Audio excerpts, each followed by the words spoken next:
motion? So moved. I have a motion by Director Glennon.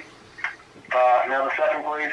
I'll second. Director Wallace, second. Roll call vote, please. Yes. Yes. Yes. Yes. Okay, 4-0 vote to come under closed session.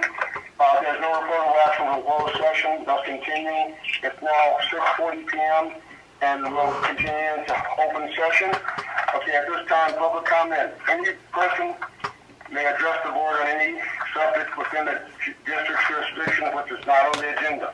However, any non-agenda matter will be referred to staff for a report on our action at a subsequent board meeting, and no action can be taken on any such action that was discussed, and unless that item is discussed has been authorized under 54954.24 of the government code.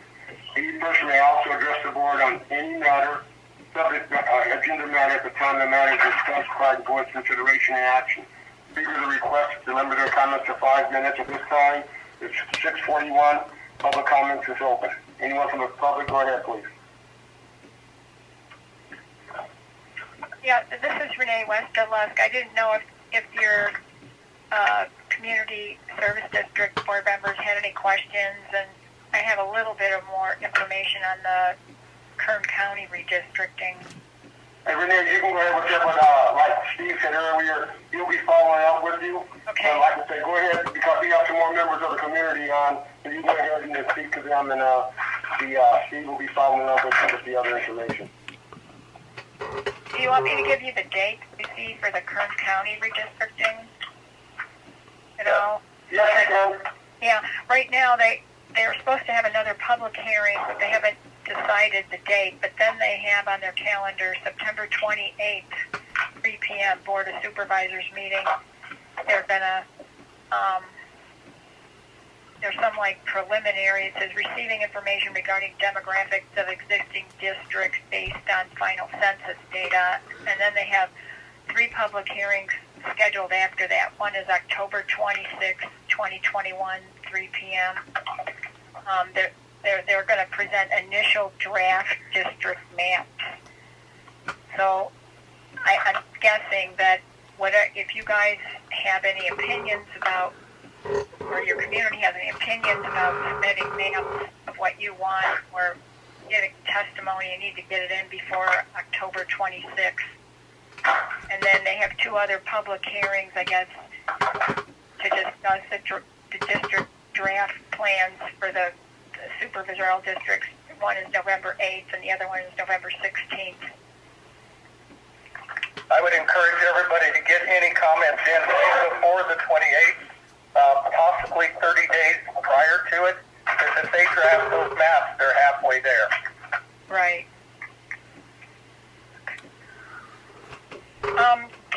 The other thing is, I don't know if the community is aware, but they want you to talk about communities of interest when you give your testimony, and it's mainly like, why this part of the county should be grouped together, or why this group of cities, or why this whole county should be together, or most of this county, stuff, that kind of testimony. And then you describe a community of interest in cultural, economic, like business development, say such as tourism, maybe environmental sanctuary where you're protecting an endangered species area. You all share social activities that are common, what you share with the rest of your county, public services, or etc.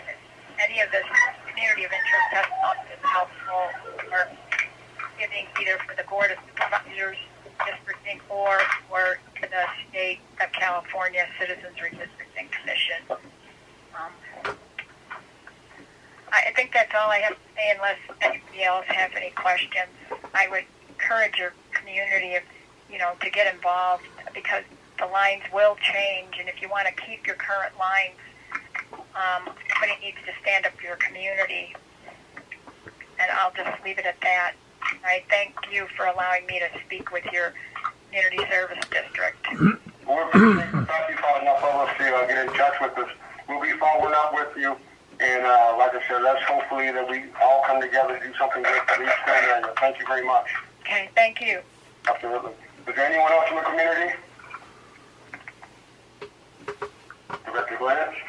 Speaking as a citizen of the community, I was recently asked by someone, and I won't say whom it was, how the writing of my father for the Masonic Lodge and the school board to which he was elected related to water and sewer.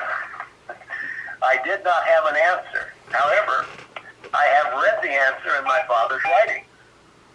These principles apply to any governing board. Any governing board. This is taken from notes presentation to the public by my father over 70 years ago. It is for each of us to remember now and forever that it's our business to preserve and retain the liberties of the nation for the posterity and all coming time. It is not just the politicians, nor the governors, or the president, nor with office seekers, but with each one of us. The question is, shall the liberties of our country be preserved for the next generation? And we just had the president in our closed session talk about the next generation. You referred to the next generation. And that's our responsibility, is to pass on to the next generation. Yeah, that's it? That's it. Folks, I want everyone to know that the Director Glenn West promised her for a Christmas present. You'll all have the Glenn family memoirs presented to you. Thank you again, Barry. That's very good. You know what's amazing, though? It's as timely today as it was back then. That's the amazing part about it. That's the amazing part. Is there anyone else from the public? Okay, none here. We'll be moving down to the voluntary public roll call. Does anyone from the public that would like to identify themselves for the meeting? Yes, John Joyce reporting for the Roseman News. Hi, John. Hi. Hey, John. Hey, John, did you hear that lady Renee speaking? Have you had any contact with her yet? Oh, briefly. Okay, I mean, did you, okay, do you mind if I forward her information to you? So maybe you can follow up with her? Well, yes, there's a committee that's handling that, and she is with a group that doesn't want to lump East Kern all into one district. Okay. So, okay, well, I'll forward that over to you and whatnot, but you always share for us, Sean. Thank you very much, sir. Thank you. You bet. Anyone else that would like to be recognized? Moving on down to the minutes here. We have the minutes from the approval minutes of the August 5th, 2021 special board meeting. And I'd like to, if I could, get a motion for both of these. It's approved the July 28th regular board meetings. Can I get a motion to approve both of those? So move on M1 and M2. Okay, Vice President Glenn on M1 and M2. Can I get a second? I'll second it. Director Wallace, a second. Can I roll call vote, please? Yes. Yes. Yes. Yes. For the record, show a 5-0 vote for the minutes, M1 and M2.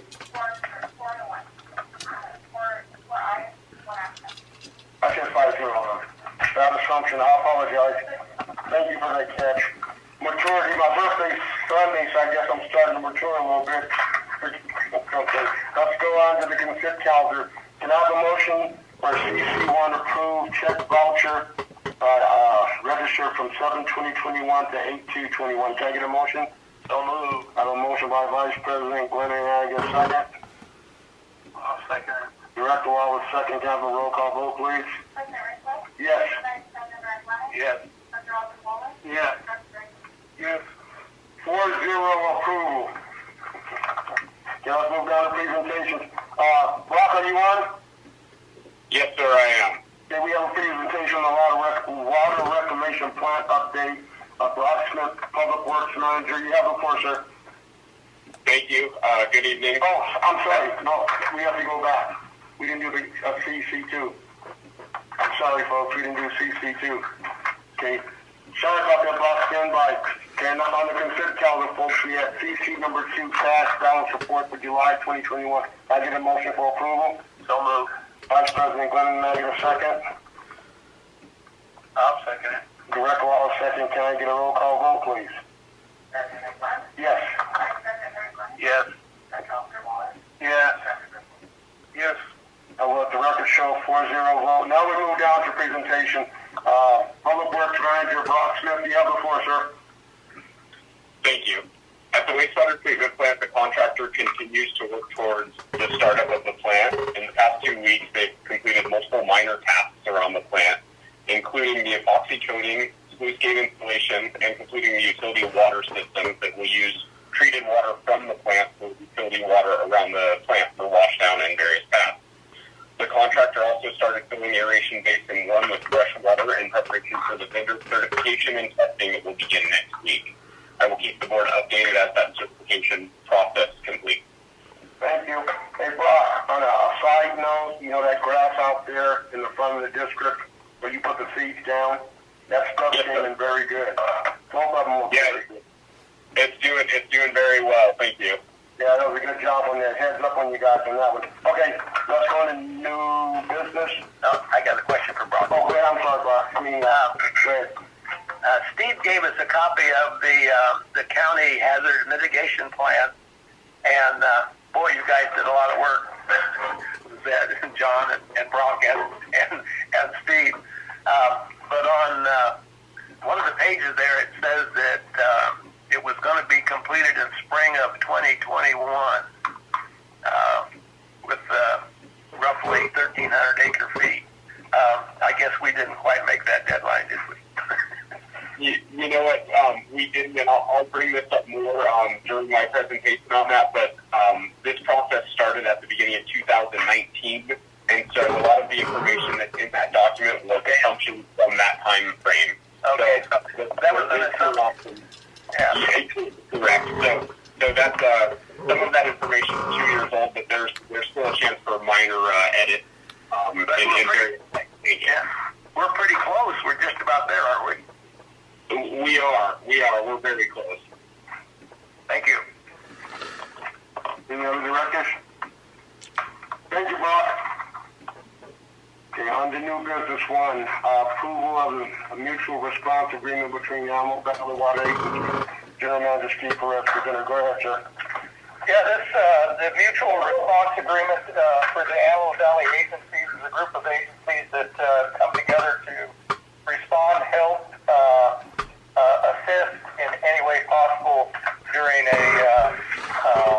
any type of disaster. It's the local coordination for resources similar to the Kern County disaster response plan.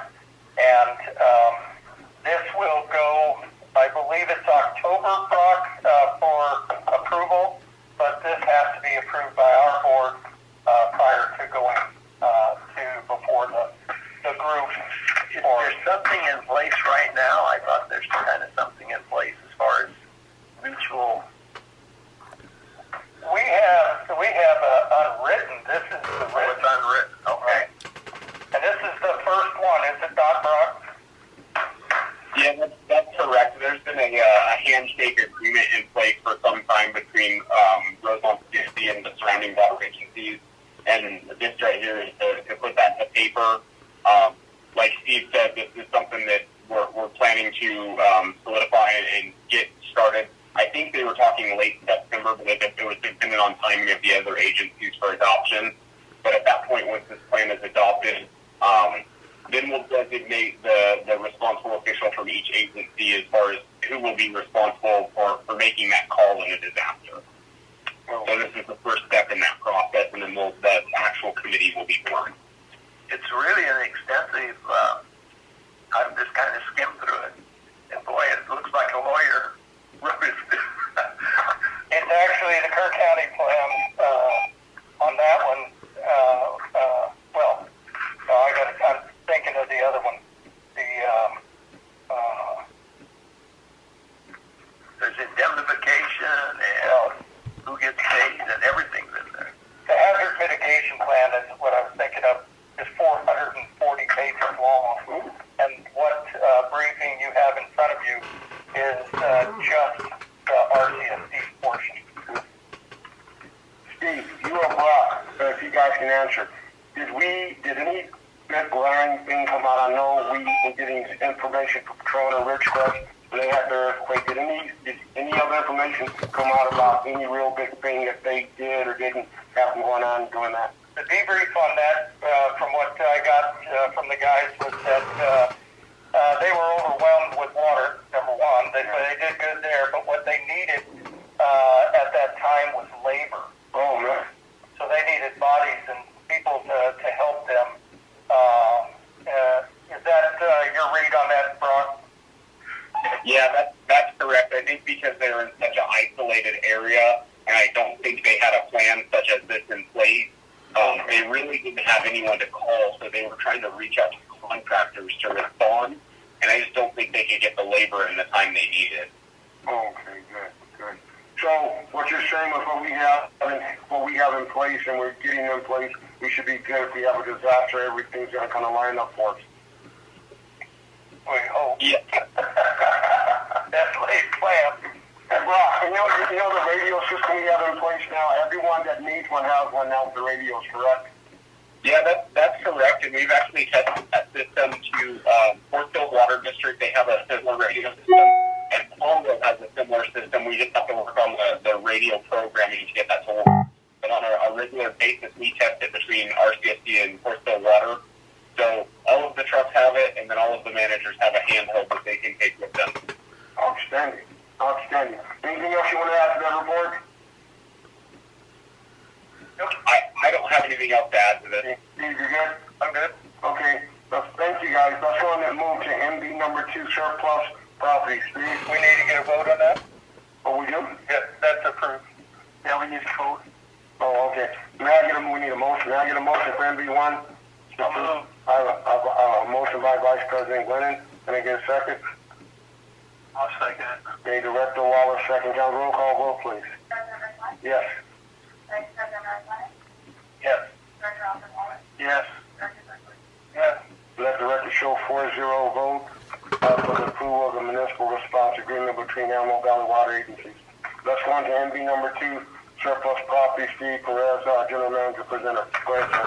Yeah, this is the Diamond Street property, as you're aware, and as surplus property, that designation would require us to notify some approximately 125 different entities that this property is up for sale.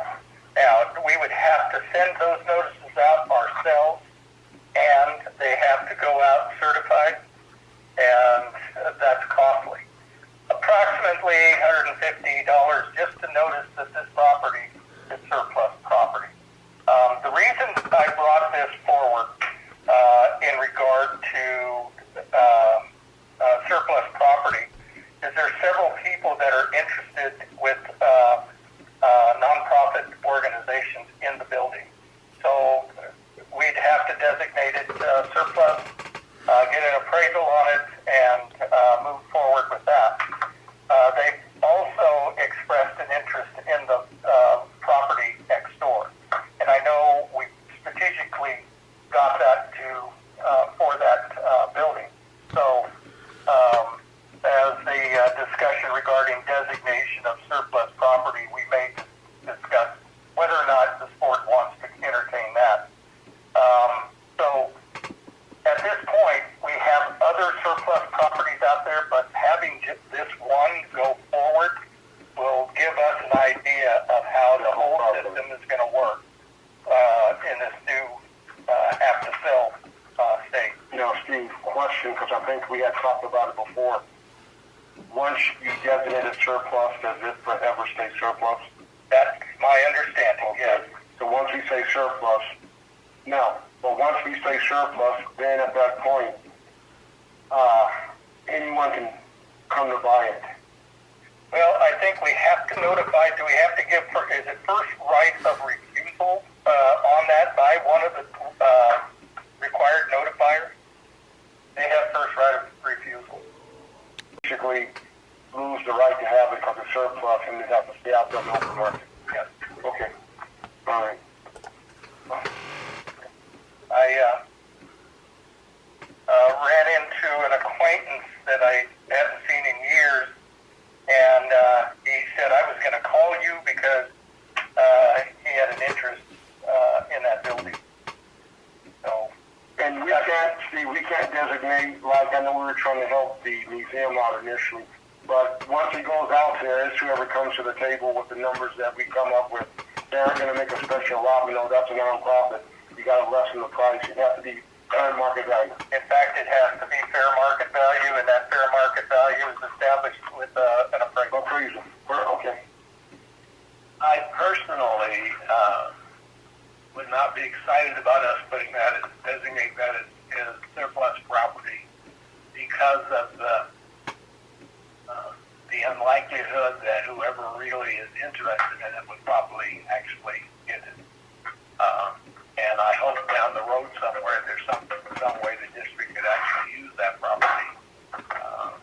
You know, and that's the bad part of this law that requires districts like ours, any governmental entity that's not using a particular property, they're required to designate it surplus. That you just can't hold on to this stuff. Well, what happens to districts that have buildings that they, in the future, are going to use? It's in maybe their plan. And maybe that's what we need to do with some of our properties is we just haven't really focused on those properties for any particular reason. But given the thought that we're going to have to get rid of them, may prompt us to take a look at it and try to determine, okay, what's this going to be in the future? Yeah, I would, like I said, I would like to keep it and not designate it. But if the staff's recommendation and the board chooses to do that, I'll go along with that also. I'm looking at the cost of renovating it. So I have a different question for you. And I know you're going to tell me no, but it's a question over. Partnership, like you said, someone that wants to put something in there, could we go in there and say, okay, we put up, we were talking about steel structure before, long-term lease, they rent it out long-term lease over a period of time to cover that construction cost. Could we do something along that nature? Yeah, that's a good question because if it's raw land and we go in there for a lease purpose, I believe it doesn't qualify. Does it? Raw land or improved property, there's no difference. Right. So if we put a building on it and we wanted to lease it, we would still have to go through the same process. Yes. It's the work. We talked about it before. We don't have a whole bunch going on. Go ahead, Greg. You know, I'm kind of going along with the way Byron is on this. You know, we were just kind of hitting the backside with the new state mandate on surplus property, and it really seems the new ruling really seems to hamstring our ability to plan for the future and to maybe, you know, have some property to expand our operations and to do our business for the community down the line when we're ready to do it. And,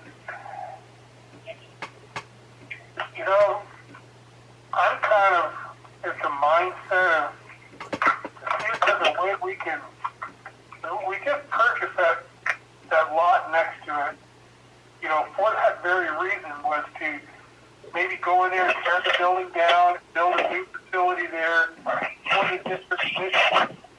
And plus, you know, we've got all this other surplus property that, you know, we've had plans and visions for.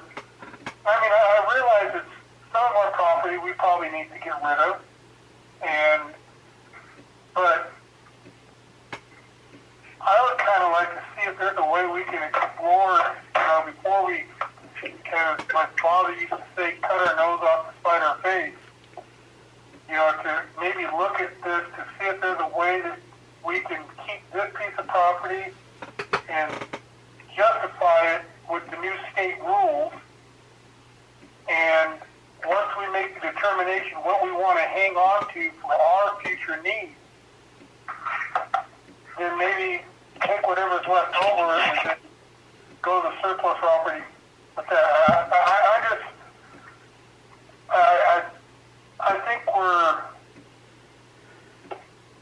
moving a little too quick on this because I don't like the idea that once we declare it surplus, that's it. We can't take it back.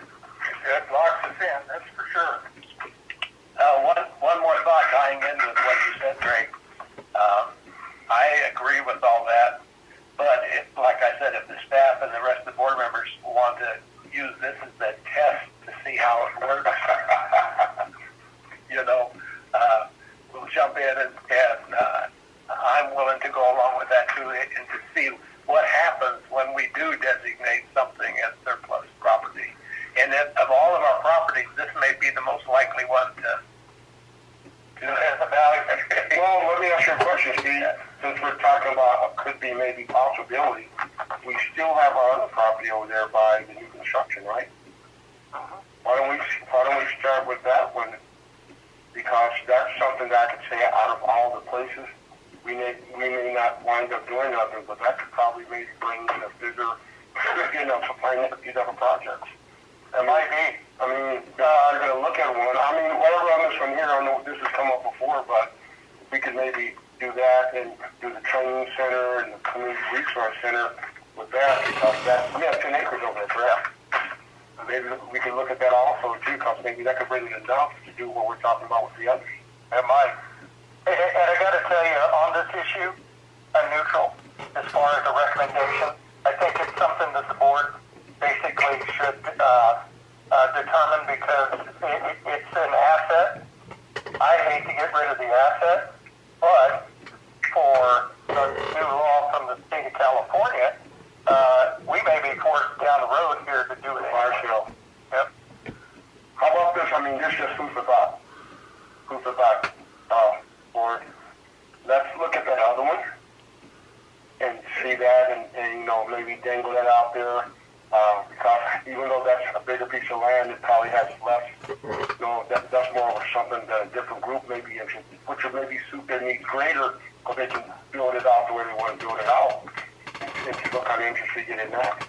The advantage of the diamond property, though, is probably whoever gets it eventually, they would do something with it that would help the diamond street look better.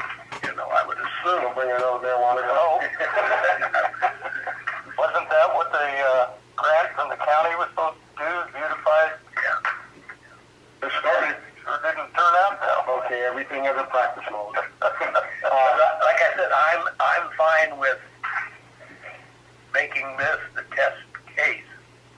If that's what the board wants, and you said you're neutral, so there is no recommendation. We should definitely have discussion on it here, right? To approve. To approve. Oh wait, it's just a discussion. And action. Yeah. And action. Okay, so let me ask you a question. Would you entertain what we're talking about, maybe looking at that other property? Absolutely. So maybe we can table the vote on this one for a minute, give you time to look at that and see the whole dynamic of it. Yeah, we can just rescind this and bring it back if we so desire at a later date, and we'll do some preliminary work on the 10 and see what we can do with that. But I'm thinking, I'd rather have that become a test case to see the bumps and the bruises of it. And then if we happen to sell that, then maybe that could get us enough financing that we could take care of those others. Do we need a motion to just rescind the discussion? We can just rescind it. The item, the discussion is good enough. I think A and B have been satisfied as far as discussing and regarding designation of surplus property. We've covered both of those, so with no action. Okay. No vote? No vote. Okay. But I think I'm excited about that other one now. If we can get enough for that one, then may be able to do that in the 20th Street property up to what we want. And maybe tie in some of the other things we've been talking about trying to help with. Okay, fair enough. Let's move down to MB number 3, adoption of resolution number 2021-4, approving the adoption of the updated Kern multi-jurisdictional hazard mitigation plan update. Presenter, Rob Smith, Public Works. Go ahead, you have the floor, sir. All right, thank you. The plan and the resolution you have before you tonight are an update to an existing plan that was adopted by the county and the board in 2014. This plan is a collaborative effort between Kern County and 47 other jurisdictions within the county. The purpose of the plan is to identify the risks to the county as a whole and to each individual jurisdiction. This document was developed in a FEMA-approved format and allows the district to access FEMA hazard mitigation funding, and it works as a great planning tool for the district. FEMA has given us the green light for our district to adopt this plan and will provide their final approval after the district adopts the plan. The plan is geared towards specific natural hazards identified by FEMA. It does not list all hazards to the district, but this plan does complement the district's recently completed risk assessment and the mutual aid agreement presented to you tonight. So district staff is recommending adopting this resolution and accepting the plan. As I mentioned earlier, we do have an option for minor text corrections in it before the plan is finalized, but the resolution to adopt the plan does need to be adopted before we do that. Any members, any questions?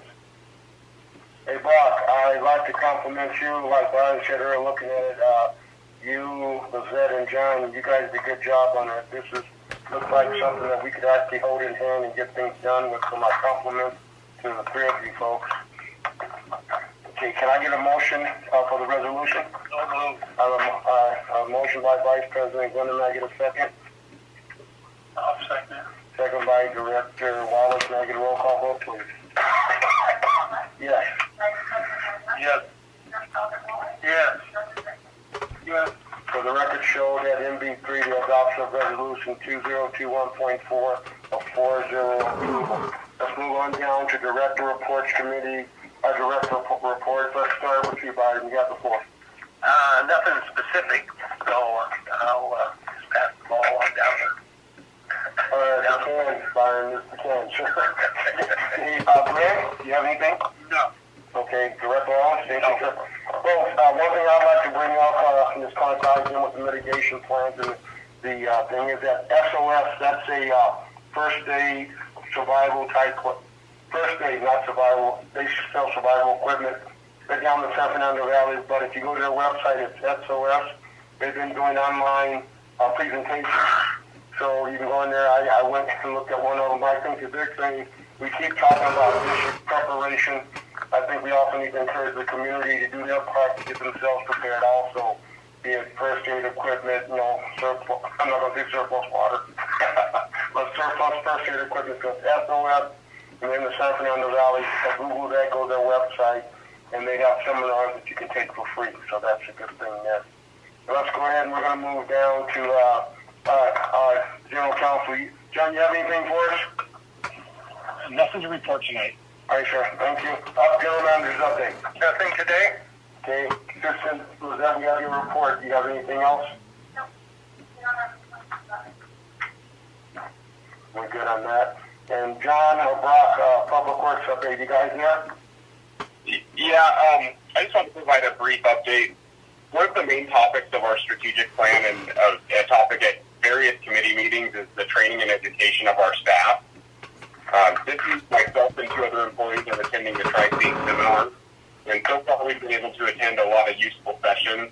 Some of those include wastewater treatment and the microbiology specific to our plant, sewer collection system maintenance and cleaning, new technology in water system repairs and water system piping, and how agencies are working more efficiently by combining their billing, asset management, and GIS systems. And this is actually something that the district is currently in the process of doing, combining those systems.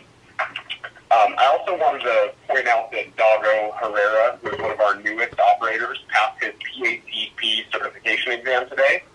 And with that certification, Dago is prepared to begin the camera inspection of the district sewer system once our camera arrives. We're anticipating the arrival of that camera within the next 2 weeks, and I will report to the board on our progress as we begin that camera inspection. Congratulations, Sean. Congratulations, Brock. Brock, I wanted to thank you and John and the staff. I've noticed the graffiti that had showed up on different walls in the community was painted. And I appreciate you guys keeping right on top of that. I know it's something that you notice when it's there, but when it's gone, nobody says anything. Yeah, it's good to live in a community that takes care of that. I really appreciate it too. Absolutely. We appreciate all the phone calls and the emails that we receive from our customers and the residents here, and without their eyes on it, we wouldn't be able to take care of it. So please keep those calls coming. Absolutely. Job well done. Congratulate your staff, guys. We had the certification. That's important. Okay, is there anything else? Can I get a motion for an adjournment? So move. Vice President Glennon, can I get a second? I'll second. Director Wallace, may I have a roll call vote, please?